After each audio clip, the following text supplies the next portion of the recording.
Hello എല്ലാവർക്കും നമസ്കാരം. എല്ലാവർക്കും നമ്മുടെ പുതിയൊരു വ്ളോഗിലേക്ക് സ്വാഗതം. അപ്പോൾ അതാ നേരം വൈകി എഴുന്നേറ്റിട്ടുള്ള തിക്കും തിരക്കായിരുന്നു കേട്ടോ. അപ്പോൾ ചോറ് തലേദിവസം വെച്ചിട്ടുണ്ടായിരുന്നില്ല, അടുപ്പിൽ വെക്കാമെന്ന് വിചാരിച്ചിട്ട്. അപ്പോൾ അത് കാരണം കൊണ്ട് എഴുന്നേറ്റപ്പോൾ തന്നെ ക്യാമറ ഓണാക്കാനായിട്ട് നിന്നില്ല കേട്ടോ. എല്ലാതും ഒന്ന് സെറ്റാക്കി ചോറ് വിസിലടിച്ചോടെ മാറ്റി വെച്ചിട്ടുണ്ട്. അതുപോലെ മുതിര അടുപ്പത്തിട്ടിട്ടുണ്ട്, പുട്ടിന് റെഡിയാക്കി വെച്ചിട്ടുണ്ട്. അപ്പോൾ ചോറ് പോവാറാകുമ്പോഴേക്കും അതിൻ്റെ എയർ പോവുമല്ലോ. പിന്നെ ആദ്യം കഴിക്കേണ്ടത് എന്തായാലും പുട്ടല്ലേ. അപ്പോൾ മുതിര അടുപ്പത്തിട്ടുണ്ട്, അത് ഏകദേശം വെന്തിട്ടുണ്ട്. അപ്പോൾ മുതിരയും എന്താ പറയുക പുട്ടും കൂടി കൊടുക്കാം. മുതിര അത്ര വലിയ ഇഷ്ടമില്ല, എന്നാലും കുഴപ്പമൊന്നുമില്ല, അഡ്ജസ്റ്റ് ചെയ്തോളൂ കേട്ടോ. ഇന്നത് തന്നെ വേണമെന്ന് നിർബന്ധമുള്ളവരൊന്നുമില്ല. അങ്ങനെയൊക്കെ ആഗ്രഹമുണ്ട്, എന്നാലും പിന്നെ അത് തന്നെ വേണമെന്ന് വാശി ആരും പിടിക്കില്ല. മക്കളായാലും ആരായാലും അങ്ങനെ ചെയ്യില്ല കേട്ടോ. പിന്നെ ഞാനാണ് ഇത്തിരി വിഷമമുള്ള ആൾ. അപ്പോൾ നമ്മൾ തന്നെ ഉണ്ടാക്കുമ്പോൾ പിന്നെ നമ്മൾ എന്തായാലും അഡ്ജസ്റ്റ് ചെയ്യില്ല.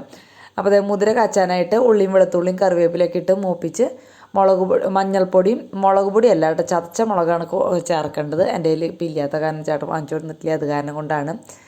അപ്പോൾ വാങ്ങിച്ചു കൊണ്ടുവരുമ്പോൾ അങ്ങനെ ചെയ്യും. കൂടുതൽ ഇഷ്ടം അത് തന്നെയാണ്, മുളക് പൊടി ആയാലും കുഴപ്പമൊന്നുമില്ല. അപ്പോൾ അങ്ങനെ പലതും ചെയ്യണവരുണ്ട്, പക്ഷെ ചതച്ച മുളകാണ് ഏറ്റവും ടേസ്റ്റ് കേട്ടോ.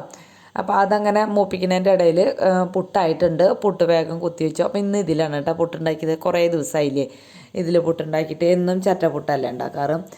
അപ്പോഴേക്കും ഈ മുളക് അങ്ങോട്ട് മൂത്തു. ഞാൻ ചെറിയ തീയിലേക്ക് മാറ്റിയിട്ടുണ്ടായിരുന്നു കേട്ടോ. അത് പുട്ട് കുത്താൻ പോകുമ്പോൾ അല്ലെങ്കിൽ തിരിച്ച് വരുമ്പോഴേക്കും ആകെ കരിഞ്ഞിട്ടുണ്ടാവും. 2 ദിവസം മുന്നേ ഉള്ളി കാച്ചണ നേരത്ത് ചേട്ടൻ വിളിച്ച നേരത്ത് മിണ്ടാണ്ട് പോയി. ഉള്ളി അടുപ്പത്തിട്ടിട്ട് തിരിച്ച് വന്നപ്പോൾ കരിക്കട്ടയായി ഉണ്ടായിരുന്നു. അപ്പോൾ അതേപോലെ ആവരുതല്ലോ, അപ്പോൾ തീ കുറച്ചിട്ടുണ്ടായിരുന്നു. അങ്ങനെ മുതിര ഉപ്പേരി റെഡിയായി. ഇത്തിരി ചൂടുവെള്ളം കൂടി വെച്ച് ഇത്തിരി ഒരു ലൂസാക്കി കേട്ടോ. അപ്പോൾ പുട്ടും മുതിരയും കൂടി റെഡിയായപ്പോൾ എനിക്ക് പകുതി സമാധാനമായി. ചോറ് വെന്തിട്ടുണ്ടല്ലോ. പിന്നെ ഞാനൊരു മാങ്ങ വെച്ചിട്ട് വെജ് മീൻ കറി ഉണ്ടല്ലോ, അങ്ങനെ വെക്കാമെന്ന് വിചാരിച്ചു. അപ്പോൾ മാങ്ങ ഒരെണ്ണം കിട്ടിയിട്ടുണ്ടായിരുന്നു. അപ്പോൾ ഒരു മാങ്ങയും ഒരു തക്കാളിയും ഇഞ്ചി പച്ചമുളകും കറിവേപ്പിലും ഒരു പകുതി സവോളയൊക്കെയാണ് അതിന് വേണ്ടത്. അപ്പോൾ നാളികേരം ആദ്യം അരച്ചെടുക്കാമെന്ന് വിചാരിച്ച് നാളികേരം മുളക് പൊടിയും മല്ലിപ്പൊടിയും മഞ്ഞൾപ്പൊടിയും കൂടി ചേർത്ത് നന്നായിട്ട് അരച്ചു. തേങ്ങാപ്പാൽ ഒഴിക്കുന്നത് തന്നെയാണ് നല്ലത്. അപ്പോൾ അങ്ങനെ ചെയ്യണവർ അങ്ങനെ ചെയ്യുക. ഈ പൊടികളൊക്കെ കഷ്ണത്തിൻ്റെ കൂടെ ചേർത്താലും മതി കേട്ടോ. അപ്പം ഞാൻ അരച്ച് ചേർക്കണ കാരണം കൊണ്ട് തന്നെ പൊടികൾ ഇതിൻ്റെ കൂടെ തന്നെ അരച്ച് ചേർക്കുക ചെയ്യാം. അങ്ങനെ ഇതൊക്കെ അരിഞ്ഞ് റെഡിയാക്കി ഒന്ന് കഴുകിയെടുത്ത് മാങ്ങയൊക്കെ ചെത്തി കഴിഞ്ഞതിന് ശേഷമാണ് കേട്ടോ ഞാൻ കൂടുതലും കഴുകുക. എന്നിട്ട് ചട്ടിയിലേക്ക് ഇട്ട് കൊടുത്തിട്ടുണ്ട്. അതിലേക്ക് ഇഞ്ചി ചതച്ചതും മാങ്ങ അരിഞ്ഞിട്ട് കൊടുത്തു, ഇഞ്ചി ചതച്ചത്, പച്ചമുളക്, കറിവേപ്പില, ഒരു തക്കാളി, ഒരു കുഞ്ഞു സവോള വേണം കേട്ടോ, കറിവേപ്പില, ഉപ്പ്, ഇത്രയും ഇട്ട് കൊടുത്തിട്ട് ആദ്യം വെള്ളത്തിൽ വേവിക്കണമെങ്കിൽ അങ്ങനെ ചെയ്യാം. ഞാൻ ഒരുമിച്ച് അങ്ങനെ ഒഴിക്കുക ചെയ്യാം കേട്ടോ. നാളികേരം ആവശ്യത്തിന് ലൂസാക്കി വെള്ളമാക്കിയിട്ട് നന്നായിട്ട് തിളപ്പിക്കുക. അപ്പോൾ തന്നെ മാങ്ങയല്ലേ, അതെന്തായാലും വെന്ത് കിട്ടിക്കോളും. അങ്ങനെ മൂടി വെച്ചു. സവോള ഇടാൻ ഞാൻ മറന്നു പോയിട്ടുണ്ടായിരുന്നു കേട്ടോ. അപ്പോഴേക്കും ചോറ് ഇത് റെഡി ആയിട്ടുണ്ട്. അപ്പോൾ ചോറ് തുറന്നും കണ്ടിട്ട് നമ്മുടെ കെറ്റിലിൽ വെള്ളം തിളപ്പിച്ച് വെച്ചിട്ടുണ്ടായിരുന്നു, അതും കൂടി വെച്ചു ഒന്ന് റെഡിയാക്കി എടുത്തു കേട്ടോ. എളുപ്പമൊക്കെ തന്നെയാണ് ഇങ്ങനെ ചോറുണ്ടാക്കാനായിട്ട്. പെട്ടെന്ന് എന്താ പറയുക, ഇൻഡക്ഷനിൽ ആവണ ഏറ്റവും കുറച്ചും കൂടി എളുപ്പത്തിൽ കുക്കറിലാവണുണ്ട്. പക്ഷേ കുക്കറിലെ ചോറ് എനിക്ക് ഒട്ടും ഇഷ്ടമല്ല കേട്ടോ. ഭയങ്കര ഒട്ടി പിടിക്കുന്നത്, കുറേ പണിയെടുക്കണം അതിന്. ആ വഴുവഴുപ്പൊക്കെ മാറ്റി കിട്ടാനായിട്ട് വെള്ളം വെച്ചിട്ടുണ്ടാവും, തിളപ്പിക്കലും അങ്ങനെ ഇങ്ങനെയൊക്കെ ചെയ്യണം. അപ്പോൾ അത് കാരണം കൊണ്ട് എനിക്ക് കൂടുതൽ ഇൻഡക്ഷൻ തന്നെയാണ് ഇഷ്ടം കേട്ടോ. ഇവിടെ നമ്മുടെ കറിയിൽ സവോള ഇടാൻ മറന്നു എന്ന് പറഞ്ഞില്ലേ, അത് വേഗം എടുത്തിട്ടു. പിന്നെ വീണ്ടും അടച്ചു വെച്ചു. നന്നായിട്ടൊന്ന് തിളച്ചപ്പോൾ വീണ്ടും തുറന്ന് കണ്ടിട്ട് ഒന്ന് മിക്സ് ചെയ്ത് കൊടുക്കും കേട്ടോ. അപ്പോൾ അങ്ങനെ 1-2 വട്ടം മിക്സ് ചെയ്ത് കൊടുക്കുമ്പോഴേക്കും നന്നായിട്ട് തിളച്ച് നമ്മുടെ മാങ്ങയൊക്കെ നന്നായിട്ട് വെന്തിട്ടുണ്ടാവും. ചാറൊന്ന് കുറുതായി മാങ്ങയൊന്ന് വെന്ത് കഴിഞ്ഞാൽ കറി റെഡിയായി. പിന്നെ നമുക്ക് അതിലേക്ക് ഉള്ളി കാച്ചി ഒഴിക്കുകയാണ് വേണ്ടുള്ളൂ. സിമ്പിൾ കറിയല്ലേ, 2 മീനും കൂടിയിട്ട് അടിപൊളിയാണ് അല്ലേ. പക്ഷെ അപ്പോൾ പിന്നെ അതിനെ മാങ്ങക്കറി എന്ന് പറയില്ലല്ലോ, മീൻ കറി എന്നല്ലേ പറയാം, വെജ് മീൻ കറി എന്ന് പറയില്ലല്ലോ. അപ്പോൾ അത് ആ ഉള്ളിയും അതേപോലെ തന്നെ കറിവേപ്പിലും കൂടി വെളിച്ചെണ്ണ ഒഴിച്ച് നന്നായിട്ട് മൂപ്പിച്ച് അതിൽ കൂടി ഇട്ടു. മുളകിന് കളർ കുറവുണ്ടെങ്കിൽ ഇത്തിരി മുളക് പൊടി കൂടി അതിൽ ചേർക്കാം കേട്ടോ. അത് കഴിഞ്ഞ് ജോലിക്കൊക്കെ പോയി തിരിച്ച് വന്നു. ഞാൻ നടന്നു പറഞ്ഞ വഴിയാണ് കേട്ടോ. അരി ഇട്ടിട്ട് പാലത്തിൻ്റെ മുകളിൽ കൂടെ ദിവാഞ്ചിമൂല എന്ന് പറയും കേട്ടോ. ആ ഒരു ഭാഗമാണ് തൃശ്ശൂർ. അങ്ങനെ ഒരു കട്ട് ചെയ്ത് വന്നിട്ടുണ്ടെങ്കിൽ അവിടേക്ക് കയറാം, എളുപ്പത്തിൽ നടക്കാനായിട്ടുള്ളൊരു വഴിയാണ്. അപ്പോൾ അത് പറഞ്ഞ് അങ്ങനെ പോയി. പിന്നെ വൈകുന്നേരം ചോറ് വന്ന് തിളപ്പിച്ച് ഊറ്റി. പിന്നെ ഞാൻ വന്നപ്പോൾ മാന്തൾ വാങ്ങിച്ചു കൊണ്ടുണ്ടായിരുന്നു, അതൊന്ന് വറക്കാനായിട്ട് വെച്ചു കേട്ടോ. കറിക്കൊന്നും എടുത്തിട്ടില്ല, മാങ്ങക്കറി ഉണ്ടല്ലോ. മീൻ വറുത്താൽ തന്നെ ഇവിടെ അത് തന്നെ കൂട്ടി കഴിച്ചോളും. പുട്ട് ബാലൻസ് ഉള്ളത് ഞാൻ ഒന്നും കൂടി ചൂടാക്കി വെച്ചു. ഇനി പുട്ട് കഴിക്കുന്നവരങ്ങനെ കഴിച്ചോട്ടെ, ചോറ് കഴിക്കുന്നവരങ്ങനെ കഴിച്ചോട്ടെ എന്ന് വിചാരിച്ചിട്ട്. അപ്പോൾ പുട്ടിങ്ങനെ എന്താ പറയുക, ഒരു വെള്ളം തീരില്ലാത്ത പോലെ. അപ്പോൾ ഞാൻ ഇത്തിരി വെള്ളം തളിച്ചിട്ട് ആവി കയറ്റിയിട്ടാണ്. അപ്പോൾ പിന്നെ റെഡിയായി കിട്ടി. എനിക്ക് അരി പൊടിച്ചിട്ട് നമ്മൾ തന്നെ അരി പൊടിച്ചിട്ട് പുട്ടുണ്ടാക്കില്ലേ, അതാണ് കേട്ടോ കൂടുതൽ ഇഷ്ടം. നല്ല ടേസ്റ്റാണത്. പിന്നെ ഒരു ചിക്കൻ സൂപ്പ് വയ്ക്കാമെന്ന് വിചാരിച്ചു. നമ്മൾ ഡ്രാഗൺ ചിക്കൻ ഉണ്ടാക്കിയപ്പോൾ കുറച്ച് എല്ല് ഭാഗം അതിൽ മാറ്റി വെച്ചിട്ടുണ്ടായിരുന്നു. അപ്പോൾ അത് ചുമന്നുള്ളിയും വെളുത്തുള്ളിയും ഇഞ്ചി പച്ചമുളക് പിന്നെ കുരുമുളക് ഇത്രയൊന്ന് ക്രഷ് ചെയ്തെടുക്കുകയാണ് കേട്ടോ. ഫ്രഷ് ഇതാൽ മതി. എരിവൊക്കെ നമ്മുടെ ഇഷ്ടത്തിന് മാറ്റം വരുത്താം. എല്ലാ മുളകുകളും ഇടുന്നതാണ്, അപ്പോൾ അതിനനുസരിച്ച് നോക്കുക കേട്ടോ. പിന്നെ അതാ ഒരു കുക്കർ വെച്ച് കണ്ടിട്ട് അതിലേക്ക് ഇത്തിരി വെളിച്ചെണ്ണ ഒഴിച്ച് ഏലക്കായും കറുകപ്പട്ടയും കരകാമ്പൂ ബേ ലീഫ് ഒക്കെ ഇട്ട് കൊടുത്തിട്ടുണ്ട് കേട്ടോ. അതൊന്ന് പൊട്ടി വരുമ്പോൾ പെരുംജീരകം ഇടണമെങ്കിൽ ഇടാൻ ഒരു നുള്ള് വേണമെങ്കിൽ ഇട്ടാൽ മതി കേട്ടോ. ഇത്രയ്ക്ക് ഇട്ടാൽ മതി. ശരിക്കും ഒരു പിഞ്ചൊക്കെ വേണമെങ്കിൽ ഇടാം. അതിലേക്ക് നമ്മൾ ഈ ക്രഷ് ചെയ്ത് വെച്ച ഐറ്റംസൊക്കെ ഇട്ട് കൊടുത്ത് ഒന്ന് മൂപ്പിച്ചെടുത്തു കേട്ടോ. ഇത് നാടൻ ചിക്കൻ സൂപ്പാണ്. അപ്പോൾ ആ ഒരു രീതിയിലാണ് ഞാൻ പറയുന്നത് കേട്ടോ. ഇവിടെ അങ്ങനെയാണ് മക്കൾക്ക് കൂടുതൽ ഇഷ്ടം. അതിലേക്ക് കുറച്ച് മഞ്ഞൾപ്പൊടി ഇട്ട് കൊടുത്തു. ഒരു കളറും ഭംഗിയൊക്കെ വേണ്ടേ, അതിന് വേണ്ടിയിട്ടാണ്. അതും കൂടി ഇട്ട് അതിൻ്റെ ഒന്ന് പച്ചമണം മാറ്റി കിട്ടി കഴിഞ്ഞപ്പോൾ തക്കാളിയും ക്യാരറ്റും ഇട്ട് കൊടുത്തു കേട്ടോ. തക്കാളി നന്നായിട്ട് അങ്ങോട്ട് വെന്ത് പോകണം. ക്യാരറ്റ് ഒന്ന് അതിൽ കടിക്കാൻ കിടക്കുന്നത് നല്ലതാണ്. വേണമെങ്കിൽ നമുക്ക് അണ്ടിപ്പരിപ്പോ മുന്തിരി എന്തെങ്കിലുമൊക്കെ ഇടണമെങ്കിൽ ഇടാം കേട്ടോ. അതൊക്കെ നമ്മുടെ ഇഷ്ടമാണ്. ഇതൊക്കെ ഇട്ടിട്ട് ഒന്ന് നന്നായിട്ടൊന്ന് മൂപ്പിച്ചെടുക്കുകയാണ്. പിന്നെ ഞാൻ ചിക്കൻ പീസുകൾ ഇട്ട് കൊടുത്തു. അപ്പോൾ ഡ്രാഗൺ ചിക്കൻ ചെയ്യണം. ഡ്രാഗൺ ചിക്കൻ ചെയ്യുമ്പോൾ എല്ലിൻ്റെ ഭാഗം ചെയ്യാൻ പറ്റില്ല. അപ്പോൾ എല്ലുള്ള ചിക്കനൊക്കെ മാറ്റി വെച്ചിട്ടുണ്ടായിരുന്നു. അപ്പോൾ അങ്ങനെ ഇതെന്തായാലും ഒരു കറിക്ക് തികയില്ല. അപ്പോൾ പിന്നെ ചിക്കൻ സൂപ്പ് കുറേ നാളായി പറയണം. അപ്പോൾ അങ്ങനെ ഉണ്ടാക്കിയതാണ് കേട്ടോ. ഉപ്പിട്ട് കൊടുത്തിട്ടുണ്ട് പാകത്തിനുള്ളത്. അതും കൂടി ഇട്ടിട്ട് ഒന്ന് നന്നായിട്ടൊന്ന് മിക്സ് ചെയ്തെടുത്തു കേട്ടോ. പിന്നെ ഇത് നന്നായിട്ട് വിസിലടിച്ചെടുക്കണം. അപ്പോൾ കുറച്ച് വെള്ളം ഒഴിക്കുക.